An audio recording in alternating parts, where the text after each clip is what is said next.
আমরা পৃথিবীর মানুষ এখন এত বেশি স্বার্থের পেছনে অন্ধ যে থুতুটা ফেললেও চিন্তা করি যে এখানে কোথায় ফেললে আমার একটু লাভ বেশি হবে। পাশের জমিওয়ালার জমিতে যদি থুতুটা ফেলি তাহলে অন্তত আমার জমিটা একটু থুতুর থেকে বাঁচলো, একটু হলেও লাভ হইলো। এই জন্য থুতুটা একটু জোর করে আরেকজনের জমিতে ফেলতে পারলে সেটা আমার লাভ। আমরা হলাম সেই মানুষ। এইরকম সময়ে এসে আর্থিক ইবাদত গুলোতে নিয়তকে খাঁটি করা, এটা হচ্ছে কত কঠিন একটা কাজ। এটার জন্য স্ট্রাগল করতে হয়, এটার জন্য নিজের সঙ্গে নিজে যুদ্ধ করতে হয়। যেমন দান একটা আর্থিক ইবাদত। দানের ক্ষেত্রে দেখবেন যে মানুষ শোনাতে দেখাতে পছন্দ করে, এটা মানুষের নেচার। আমি অমুক জামাত দিছি মাদ্রাসার জন্য, আমি এতগুলা মসজিদ করছি আলহামদুলিল্লাহ। বলার আবার স্টাইল আছে, এগুলো বলতে আবার মানে এত সুন্দর করে বলা হয়। এই বলার স্টাইল দ্বারা বোঝানো হয় যে আমার নিয়তের মধ্যে কোনো ভেজাল নাই ভাই, আমি আপনাকে শুনাইতে চাই নাই, কথার কথা বললাম আর কি, ঠিক না? যেমন একটা এক্সাম্পল এভাবে বলে যে ভাই আল্লাহ করাইছে, আমি আসলে আর কি করবো, আল্লাহ করাইছে আমার দিয়ে 5টা মসজিদ, ভাই আল্লাহ করাইছে, ভাই আমার কিছু না ভাই। বুঝতে পারছেন? কোরবানিটা আসলে আমাদেরকে আল্লাহর সন্তুষ্টির জন্য নিজের সকল সুখ ত্যাগ করার শিক্ষাটা কোরবানি দেয়। এখন আজকাল মুশকিল হলো কোরবানির গোশত আমাদের বাসায় উঠে আমরা খাই, ঠিকই আছে, কোরবানির আসল যে শিক্ষা সেটা আমাদের ভিতরে একটুও আসে। কোরবানি মানেই হলো ত্যাগ। কোরবানির শব্দের অর্থটাই কি? ত্যাগ। ত্যাগ। আপনি বাজার থেকে তরতাজা গরু কিনে এনে জবাই করে তাজা গোশত উঠে ফ্রিজে বললেন, খাইলেন, খাওয়াইলেন, মৌজ মাস্তি করলেন, দিলেন মানুষকে, এটা তো ভোগ। এখানে তো ত্যাগের কিছু নেই। ত্যাগটা হলো এর পেছনে লুকায়িত। সেটা হলো ওই ইব্রাহিম আলাইহিস সালাম আল্লাহর নির্দেশকে পূরণ করতে গিয়ে সকল কিছুকে ত্যাগ করেছেন, জবাই করেছেন, এমনকি নিজের সন্তানের গলে ছুরি দিতেও রাজি হয়েছেন। দেওয়া লাগে নাই কিন্তু রাজি হয়েছেন। সেই শিক্ষাটাই হলো কোরবানির মূল শিক্ষা। ওইটা নিয়ে যদি আপনি ফজর নামাজের সময় আরামের ঘুম ত্যাগ করতে পারেন, এই যে ত্যাগ, আপনি হারাম নিতে পারেন, হাতছানি আছে, বিশাল বড় লোভনীয় অফার, চাইলেই ঘুষটা নিতে পারেন, চাইলেই সুদের কারবার করতে পারেন, চাইলেই চুরি করতে পারেন, দুর্নীতি করতে পারেন, কিন্তু আল্লাহর ভয়ে করলেন না, এর নাম ত্যাগ। কোরবানি শিক্ষা দেয় যে আল্লাহর আদেশ মানতে গিয়ে, আল্লাহর নিষেধ থেকে বাঁচতে গিয়ে সবকিছু ত্যাগ। আমি একটা গ্রুপ মেনটেন করি, একটা দল মেনটেন করি, একটা সার্কেল মেনটেন করি, কিন্তু দেখা গেল যে এটা মেনটেন করতে গেলে আল্লাহ অসন্তুষ্টির দিকে যেতে হয়, এই জন্য এদেরকে ত্যাগ করে দিলাম, এর নাম ত্যাগ। কোরবানির শিক্ষা। একজন বন্ধু, আমার অনেক ঘনিষ্ঠ বন্ধু, কিন্তু দেখা গেল যে তার সাথে চলতে গেলে আমার নামাজটা ঠিক মতো হয় না, সে তার সাথে চললে আমার আল্লাহ থেকে আরো দূরে সরে যেতে হয়, এই বন্ধুকে ত্যাগ করে দেওয়া, কাট করে দেওয়া, এটার নাম ত্যাগ। এগুলো শেখায় কোরবানি। এখন এই শিক্ষাটা নেওয়ার খবর নাই, শুধু গোশত নিয়ে আমরা হুলস্থুলের মধ্যে আছি। মোহতারাম হাজরিন, অনেক মানুষ কোরবানি করেন, বিশেষ করে যে করোনা প্যান্ডামিক আসছে, অনেক মানুষ কোরবানি করবেন এই জন্য যে মানুষ কি বলবে, লোকে কি বলবে।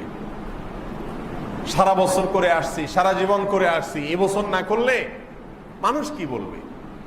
ছেলে মেয়েরা, নাতি নাতনিরা আশপাশে সবার কোরবানি দেখে চেয়ে থাকবে, কেমন লাগে। এর মানে কি? এর মানে হলো কোরবানি হলো নিজেদের এই সমস্ত খাহেশ মেটাবার জন্য, এটা ইবাদত না। মানুষ জিজ্ঞেস করে, হুজুর ঋণ করে কোরবানি দেওয়া জায়েজ আছে কিনা? কত শত মানুষ যে এই প্রশ্ন করে, হুজুর ঋণ করে কোরবানি করা জায়েজ আছে কিনা? কারণ কোরবানি তো করতেই হবে, আবার ভাগে দেওয়া যাবে না। বাড়িওয়ালা মানুষ, একটা ব্যাপার স্যাপার আছে না, ভাগে কোরবানি দিলে মানুষ থাকে নাকি?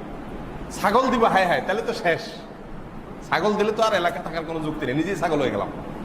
ছাগল কোরবানি দেওয়ার জিনিস হলো, এই জন্য গরু দেওয়া লাগে, প্রয়োজনে লোন করা লাগে।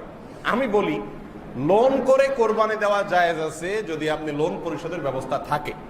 1 মাস 2 মাস 3 মাস পরে আপনি দিবেন, চুক্তি আছে, যার থেকে তিনিও রাজি আছে। এইভাবে লোন করে, ঋণ করে, হাওলাত করে সওয়াবের কাজ করা যায়। কিন্তু একটা প্রশ্ন আছে, আজ পর্যন্ত এরকম কোন মুসল্লি আমি পাই নাই যে আয়েশা জিজ্ঞাসা করছে যে হুজুর মসজিদে আমি 50,000 টাকা দিতে চাই হাওলাত করে, এটা আমি কিস্তিতে আস্তে আস্তে শোধ করবো, জায়েজ আছে কিনা? এই মুসল্লি আমি পাই নাই আজ পর্যন্ত। কথা বোঝেন নাই? তারপরে মনে করেন একজন গরিব মানুষ পাইছেন আপনার এলাকার, তাকে একটু, সে হয়তো অর্থ কষ্টে ভুগতেছে, হয়তো হাসপাতালে ভর্তি আছে, তার বিরাট বড় বিপদ, এখন তাকে হেল্প করা দরকার। এই টাইমেও কেউ এসে মাসালা জিজ্ঞাসা করে না যে হুজুর আমার এলাকার মানুষ, আমার কাছে এখন ক্যাশ টাকা নেই, আমি হাওলাত করে দেব তারে, পরে আমি বেতন থেকে মাসে কেটে কেটে হাওলাতটা পরিশোধ করবো, জায়েজ হবে কিনা। এই মাসালাও আজ পর্যন্ত আমি কারো কাছ থেকে শুনি নাই। নিজের এলাকার কেউ বিপদে পড়লে আইসা বলে হুজুর এলাকার লোক বিপদে পড়ছে, আমার তো বেশি সামর্থ্য নয়, আমি যা পারছি দিছি, আপনি কিছু দেন আর মানুষ থেকে উঠে দেন। এটা না শোনা যায় কেন? সেখানে কেন এই আগ্রহ নাই যে আমি হাওলাত করি হলো এই সওয়াবের কাজটা হুজুরে করতে দেব না, আরেকজনকে করতে দেব না। আমি জানি এটা নিরি মানুষ, এরকম পিওর জানার জায়গা আজকাল পাওয়া কঠিন হয়, আমি নিজের চোখে দেখা জিনিস, অতএব এখানকার সওয়াবটা আমি নিজের অ্যাকাউন্টে জমা করতে চাই, হাওলাত করে করতে চাই, হুজুর জায়েজ আছে কিনা, এই না জিনিস করা দরকার ছিল। সেইখানে নাই। সব প্রশ্ন হলো কোথায়? কোরবানিতে। কারণ জানে এখানে হাওলাত করে করলেও বস্তুগুলো সব ফ্রিজে ঢুকবে, লাভটা আলটিমেটলি ঘুরায় গাড়ায় নিজেরই হবে। ভাইয়েরা আমার, অনেক ব্যথা থেকে কথাগুলো বলা, হাসার জন্য না, আল্লাহর ওয়াস্তে এখনো কোরবানির পশু কিনেন নাই, একটু মাথাটা ঝুঁকিয়ে চিন্তা করুন, ভাবুন আপনি কোরবানি কি গোশত আহরণের জন্য করছেন, মানুষ দেখানোর জন্য করছেন, লোকে কি বলবে সেটা থেকে বাঁচার জন্য বলছেন, সামাজিকতা মাথায় রেখে করছেন, নাকি আল্লাহকে সন্তুষ্ট করার জন্য করছেন? এটা নিজেকে জিজ্ঞাসা করেন। সম্পূর্ণ জবাব, সন্তোষজনক জবাব আপনার মন থেকে আসার আগ পর্যন্ত কোরবানির স্টেপ নিয়েন না। এটাকে বলে আত্মসংগ্রাম, এটাকে বলে নিজেকে সংশোধন করা, এটাকে বলে জাহান্নামের পথ থেকে জান্নাতের রুটে আসার জন্য চেষ্টা করা, ইউটার্ন করার চেষ্টা করা। আমি অনুরোধ আজকে আপনাদেরকে রাখছি, এবং আমি প্রায় সময় বলি যে আপনার কোরবানি আল্লাহর জন্য হচ্ছে না, কয়েকটা পরীক্ষা করতে পারেন। এক নম্বর হলো, আপনি সব বছর গরু দেন, এবছর একটা ছাগল দেন, দেখেন তো আপনার মনে রাজি হয় কিনা। ছেলে মেয়ে বলবে আব্বু কি বলো, তোমার মাথা ঠিক আছে, তুমি শুধু একটা ছাগল দিবা আর কিছু না, না সাথে গরু দিবা? না, গরু টরু না, শুধু একটা ছাগল দিব মা। দেখেন পরিবারের লোকজনকে মানাইতে পারেন কিনা, বা আপনি নিজেকে মানাইতে পারেন কিনা। যদি আপনার কোনো মনে অসুবিধা না, আমার তো একটা কোরবানি দেয়া দরকার, এখানে অনেক অর্থ ব্যয় করে আপনার বিলাসিতা দেখানোর দরকার নাই। একটা জিনিস হলো, আপনারা যারা বেশি বড় গরু কোরবানি দেন গরিবকে গোশত খাওয়ানোর জন্য, তাদের উদ্দেশ্য ভালো, তারা মনে কষ্ট নিয়েন না, আমি শুধু বোঝার জন্য বলতেছি। আমার অবজারভেশন হলো, বাংলাদেশের পরিস্থিতিতে, বাংলাদেশের প্রেক্ষাপটে যে যত 2 নম্বর তার কোরবানির সাইজ তত বড় হয়। সবার জন্য না কিন্তু, বিশেষ করে 5টা 7টা 10টা 20টা গরু এদেশে বেশিরভাগ দুর্নীতিবাজরাই দেয়। এদেশে মানুষ না খায় মরে, ঘরের অভাবে, বন্যার পানিতে হু হু করে পানি ঢুকে, শীতে মানুষ কষ্টে মরে, কই সেখানে টাকা দেওয়ার লোক তো এদেরকে দেখলাম না। এরা এগুলো করতেছে বিলাসিতা। এই জন্য নিজেকে পরখ করবার জন্য 1 বছর হঠাৎ করে একটা ছাগল কোরবানি দেন। সবাই জিজ্ঞেস করবে ভাই এবছর কি টাকার টানাটানিতে আছেন মনে হয়, আহারে বেচারা এবছর ছাগল দিচ্ছে। তখন বলেন না ভাই, আমার বাজেট যেটা ছিল আলহামদুলিল্লাহ 15,000 দিয়ে ছাগল দিছি, আর বাকি 25,000, 30,000, 40,000 বাকি বাজেট যেটা ছিল গরুর জন্য, ওইটা এবছর আমি অন্য একটা ভালো কাজে মসজিদের ছাদে দিয়ে দিছি। আমার কোরবানিটা তো হয়ে গেল আলহামদুলিল্লাহ। কোরবানির জন্য তো বড় কোনো সাইজ হওয়া জরুরি। রাসূল করিম সাল্লাল্লাহু আলাইহি সাল্লাম কি দিয়ে কোরবানি দিয়েছেন আপনারা জানেন তো? গরু না উট? তিনি কোরবানি দিয়েছেন দুম্বা, ছাগল, ভেড়া, এগুলা, এই ছোট ক্যাটাগরি। এখনো সৌদি আরবে যদি আপনি যান, শতকরা 99%, 9% বললে ভুল হবে, শতকরা 99.9% বা আরো বেশি হবে, মানুষ এখনো কোরবানি করে কি? ছাগল বা দুম্বা।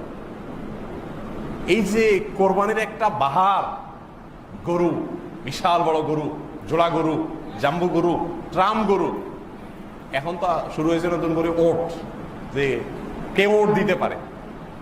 ভাইরা আমার, নিজেকে সংশোধন করার উদ্দেশ্যে একটা বছর বা মাঝে মধ্যে একটু স্ট্রাগল করে, যে ঠিক আছে আমি দেখি আমার আল্লাহর জন্য হচ্ছে কিনা, আমি দেখি একটা ছাগল দিই মন মানে কিনা, সাইজটা আমার কাছে ফ্যাক্ট কিনা। এটা একটা। আরেকটা হলো, এটা আরো কঠিন, সেটা হলো অ্যাসিড টেস্ট। এটা 1 বছর আপনি একটা কোরবানির পশু, সবসময় এটা করা জরুরি না, নিজের হাতে কোরবানি করা সুন্নাত। 1 বছর একটা কোরবানির পশু একজন গরিবকে কিনে দেন।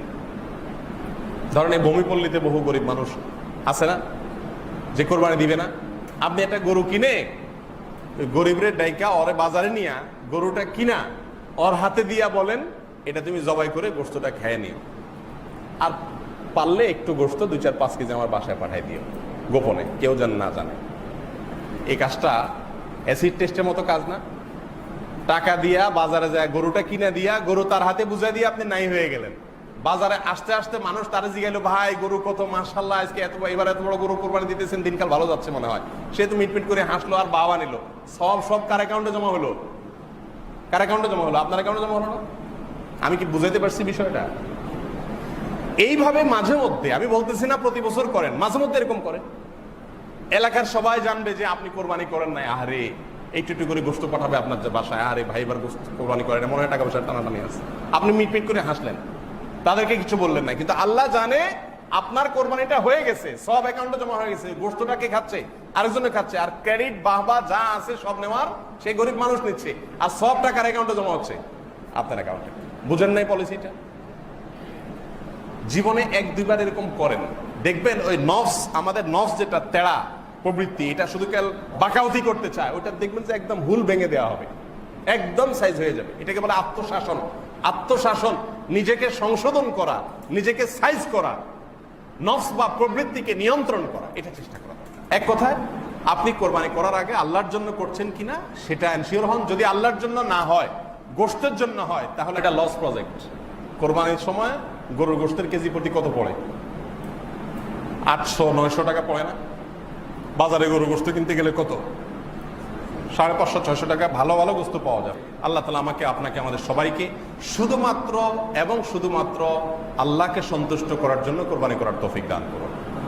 এবং কোরবানির যে আসল উদ্দেশ্য, ত্যাগ, আল্লাহর আদেশ মানার জন্য যত রকমের ত্যাগের প্রয়োজন হয় সব ধরনের ত্যাগ করতে প্রস্তুত থাকা, এটি অনেক বড় চ্যালেঞ্জিং ব্যাপার, বড় চ্যালেঞ্জিং ব্যাপার। আল্লাহ তাআলা সেই ত্যাগ করার ইমানি শক্তি, তাকওয়ার চেতনার শক্তি আমাকে, আপনাকে, আমাদের সবাইকে দান করুন।